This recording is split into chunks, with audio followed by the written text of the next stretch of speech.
The weld tool is like the combine tool. It will combine two objects together. However, with the weld tool, all the lines on the inside, wherever they overlap, will be removed, and it will only keep the outer edge remaining. To show you what that looks like, we'll grab a piece of artwork here. I'll take this rectangle, I'll select it, and I'll duplicate it so that I have two of them. And then I'm going to copy and paste that, or make a duplicate of it, and I'll put it over here because I want to show you the difference here.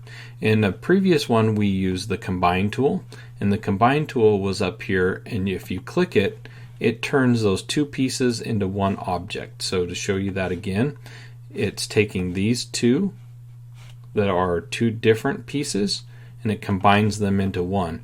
However, none of the lines change. They're both still there. I can take it and I can break it apart. It just combines them together.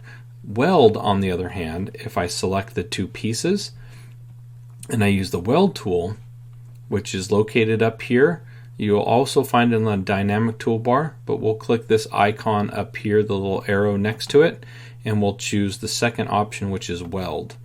Notice the difference. This one still has this line in it, and this one does not. This one, when it welds it, it actually only keeps the outer edge. Anything where they're overlapped, those lines are removed.